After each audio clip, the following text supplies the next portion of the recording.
रात के 12:45 हो चुके हैं। मैं सोशल मीडिया के माध्यम से कुछ लाइनें लिखा हूँ और उन्हें देखिएगा।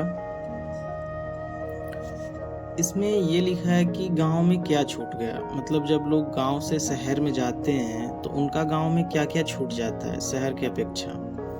तो लाइन ये थी कि दरवाजे पर पागुर करती फूल सी बचिया छूट गई, जो बरामदे में लगती थी बाबू की खटिया छूट गई। मतलब पहले घर के दरवाजे पर गाय बछिया बंधी रहती थी, जो पागुर करती रहती थी और बरामदे में बाबा की खाट रहती थी।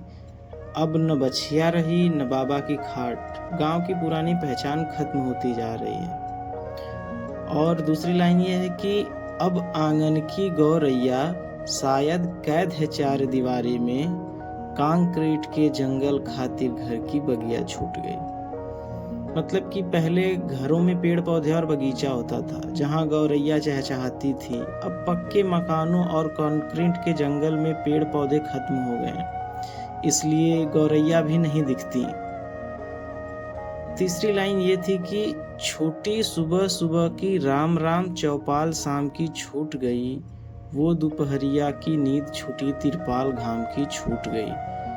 मतलब ये था कि पहले लोग सुबह मिलते थे तो राम राम बोलते थे, शाम को चौपाल पर बैठकर बातें करते थे, दोपहर में पेड़ की छांव में आराम करते थे। अब ये सब नहीं रहा। और आगे देखिएगा, यूं खलियानों की धूल उड़ी हो शायद शहरी आंधी में, बोतल में पानी बंद हुआ मटके पर लुटिया छूट गई। मतलब पहले लोग मटके का ठंडा पानी लोटे से पीते थे, अब सब बोतल का पानी पीने लगे हैं। गांव की सादगी और अपनापन छूट गया। छूटी छप्पर की छाया, आंगन की सजिया छूट गई, अब नानी के किस्से छूटे, अम्मा की बिंदिया छूट गई। पहले शाम को घर के आंगन में सब लोग बैठते थे, नानी कहानियां सुनाती थी, अम्मा श्रृंगार करती थी। अब वह पारिवारिक माहौल नहीं रहा।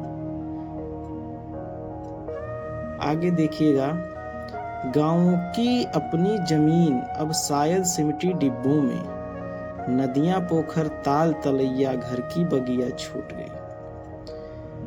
पहले गांव में नदी पोखर तालाब और खेत थे, अब जमीन छोटी होती जा रही है, जगह जगह मकान बन गए हैं, प्राकृतिक सुंदरता खत्म हो रही है।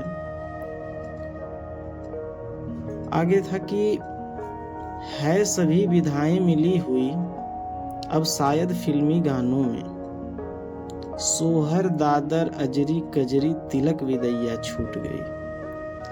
मतलब ये था कि पहले सोहर कजरी बिरहा तिलक गीत जैसे लोकगीत हर खुशी में गाए जाते थे, अब लोग उनकी जगह फिल्मी गाने बजाते हैं। हमारी लोक संस्कृति धीरे धीरे खो रही है।